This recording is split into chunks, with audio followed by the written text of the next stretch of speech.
and welcome. I'm Melinda Kinlami. Tonight, APC calls for a thorough investigation into the shooting of the former lawmaker Okoyemi Bamidele and another supporter in Ado-Ekiti as state government distances itself from the incident.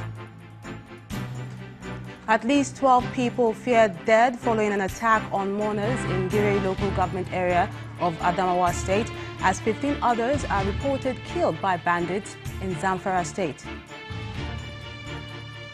Residents of local Goma in the Federal Capital Territory Abuja cry out over the bad roads in their community. And Egypt's President Abdel Fattah al-Sisi sworn in for a second term following an election in which all major opponents stepped down. On business news tonight, over 200 billion naira inflow from maturing open market operation bills expected to boost system liquidity in Nigeria's money market next week. On sports news tonight, Nigeria's Super Eagles lose 2-1 to England in an international friendly played at Wembley.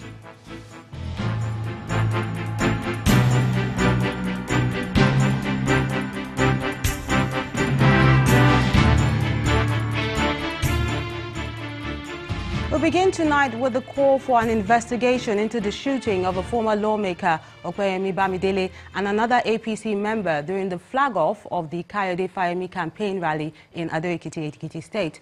Now, the All Progressive Congress, APC, is insisting that there is more to the shooting rather than the opinion of accidental discharge held in some quarters. The party queries why the shooting had to take place close to its governorship candidate, Dr. Fayemi, and wants the police to investigate the matter. The APC camp in Ekiti State is still unsettled following Friday's shooting at its secretariat in Ado-Ekiti, where a former member of the House of Representatives, Okoyemi Bamidele, and another member of the party were shot by a police officer. The police had claimed it was an accidental discharge, and the officer who fired the shot arrested alongside a politician who allegedly took him away from his duty post in Lagos. But the leadership of the party will not take that as an excuse. They are suspecting foul play and making strong statements, forcing them to postpone the campaign of the governorship candidate, Kayode Fayemi. The protagonist was not part of our setup yesterday. We don't know him until he started his antics.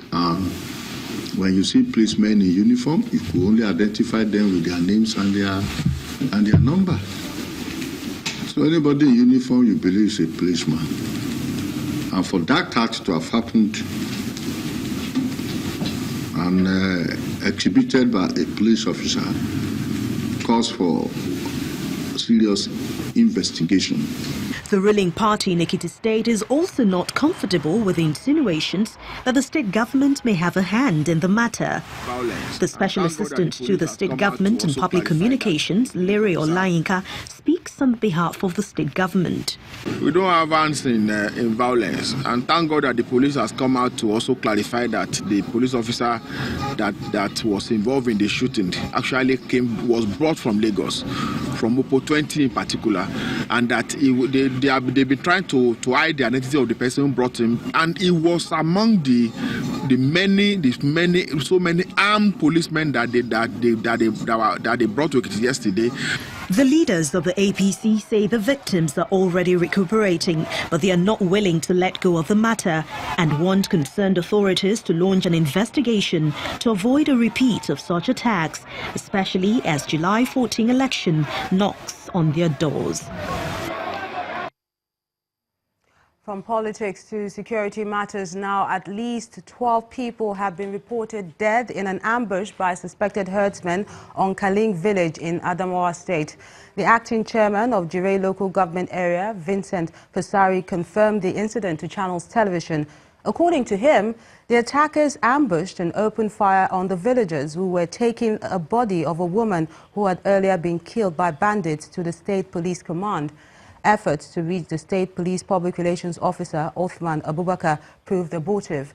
Meanwhile, security personnel are said to have been dispatched to the area to prevent further attacks. And it's a similar scenario in Zamfara State, but this time at least 15 people have been killed in a Zakuna community in Anka local government area, barely a week after 26 people were killed in another local government area in the state. The police public relations officer, Mohammed Shehu, who confirmed the incident to Channels Television, explained that the assailants invaded Zakuna on Friday morning and stole cows belonging to the villagers. According to him, a vigilante group took on the rustlers, forcing them to flee, only for them to reinforce and attack the village. He adds that the Commissioner of Police has ordered an investigation into the incident and deployed officers to trail the attackers and bring them to justice. And the Deputy Senate President Ike Ekweremadu has been explaining why the age qualifications for the Senate and governorship positions were retained at 35. For the Senate, he says the idea is to correct the initial disparity in the 1999 Constitution between the age qualification for the Senate and that of the President, which used to be 40 years but has now been reduced to 35 years. In a statement, Senator Ekweremadu, who is also the chairman of the Senate Committee on Constitution Review, explains that going by the provisions of Section 146 of the 1999 Constitution as amended, the Senate President could hold the office of President should the offices of the President and Vice President be vacant at any time for any reason. So the proper thing is to make the qualification for both offices the same. Part of the statement reads, and I quote, "I believe that anyone who is 18 years old and qualified to vote should also be qualified to stand for an election. This is our ultimate target, and I believe we'll get there. So, it's a work in progress because constitution amendment is a continuum."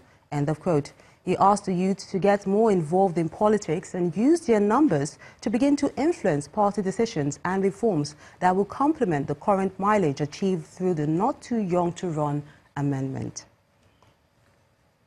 The Minister of Environment, Ibrahim Jibrin, has reiterated the federal government's commitment to clean up Ogoni land before the end of September 2018. The minister, who was speaking at a news conference to mark the 2018 World Environment Day in Abuja, promised that 140 contractors who won the bid will soon be paid to begin the cleanup exercise. Mr. Jibrin also warns Nigerians on the dangers associated with the use of plastics and polythene bags. We have developed a robust program for that, and we have a timetable, and we are hoping that by the end of August, early September, we will have finished all procurement processes for contractors to move to site and start the actual soil remediation and cleaning exercise.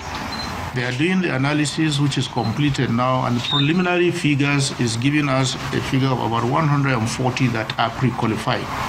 These are the ones that when we finally get the figures, we will give them or invite them to submit their financial bids, and that process will continue for the whole of June, July, and we hope by August we should be able to get to the Federal Executive Council to get approval for whatever remediation contract or consultancy that will be given.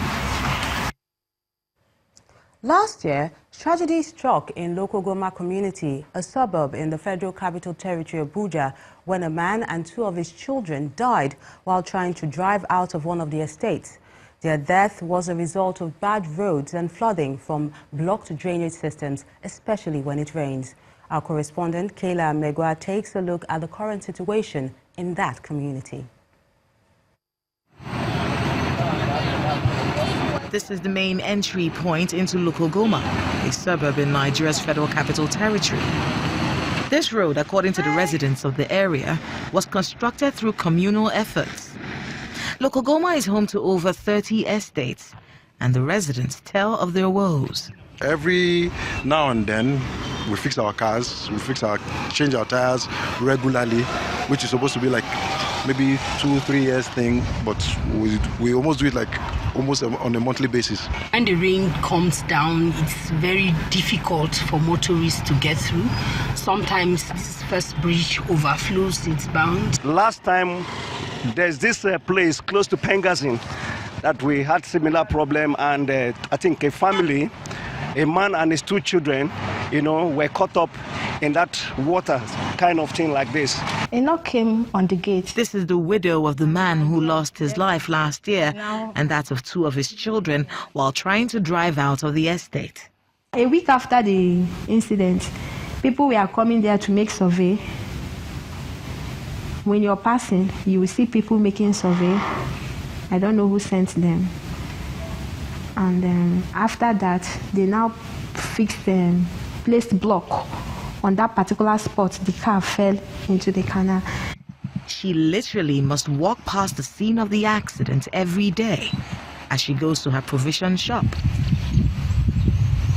This spot is a constant reminder of the day her world came crashing down. Standing here are some of the executives of the estate.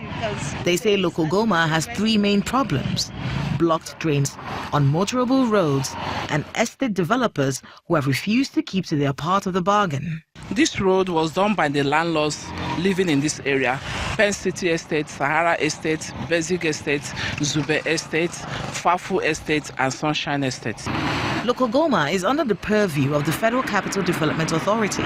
The executive secretary reacts to the issues raised by the residents and what his office is doing to resolve them.